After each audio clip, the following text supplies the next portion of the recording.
آج کل ایک بات بہت زیادہ پریشانی کا باعث بنی ہوئی ہے کہ کیا بھارت دوبارہ پاکستان پر حملہ کرے گا؟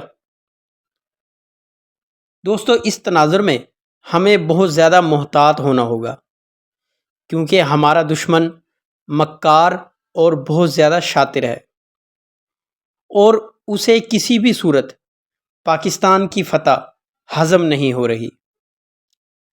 اس کے علاوہ وہ طاق میں بیٹھا ہوا ہے کہ کس وقت اسے موقع ملے اور وہ اپنی خفت مٹائے۔ دوستو، بھارت ایک مکار اور شاطر دشمن ہے۔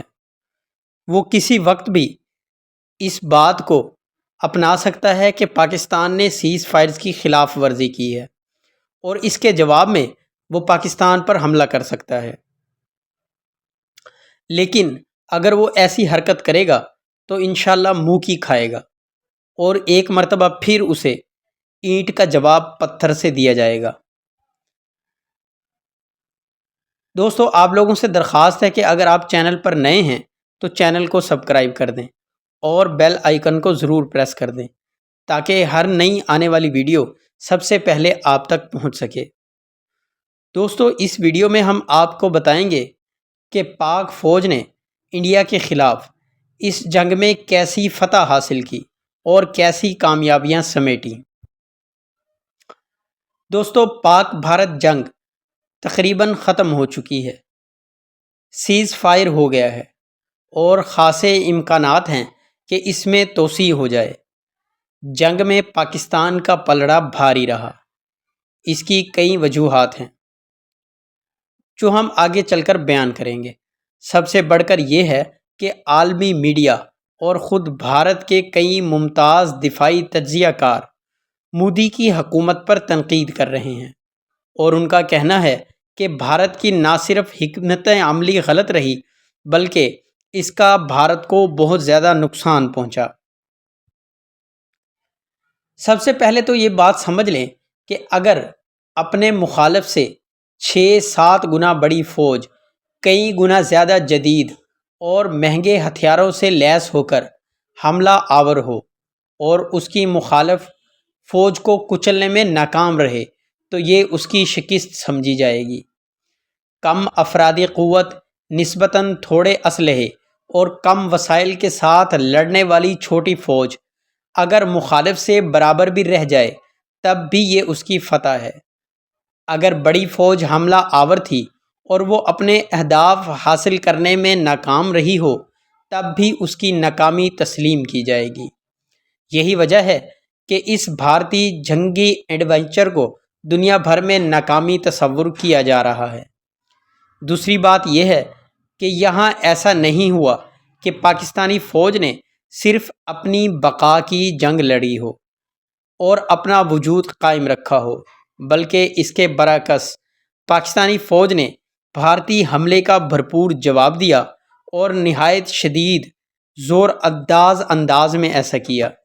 یہی وجہ ہے کہ بھارتی عسکری ماہرین اب تک سمجھ نہیں پا رہے کہ ایسا کیسے ہوا۔ بھارتی وزیر دفاع کہہ چکے ہیں کہ انہیں توقع نہیں تھی کہ پاکستان ان کے میزائل کے حملے کا جواب دے گا۔ بھارتی حکومت کی کوڑ مغزی اور احمقانہ تصور کا تو اس بات سے پتہ چلتا ہے۔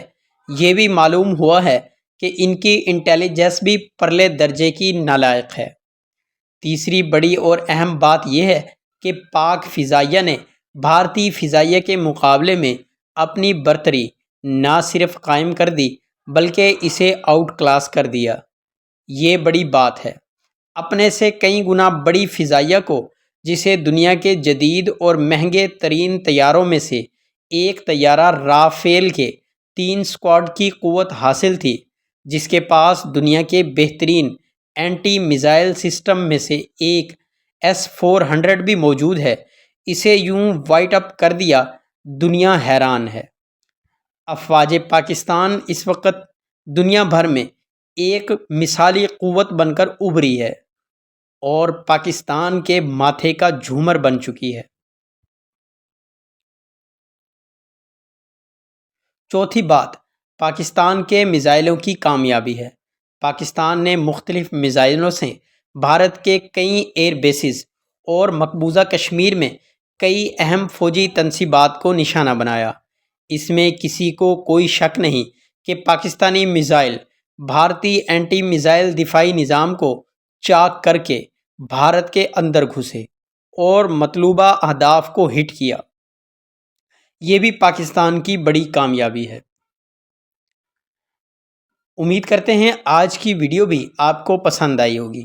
آپ سے درخواست ہے چینل کو سبسکرائب کر لیں اور بیل آئیکن کو پریس کر دیں تاکہ ہر نئی آنے والی ویڈیو سب سے پہلے آپ تک پہنچ سکے۔ دوستو کمنٹ باکس میں اپنی رائے کا ضرور اظہار کیا کریں تاکہ ہمیں نئے نئے ٹاپکس پر ویڈیو بنانے کے لیے موٹیویشن مل سکے۔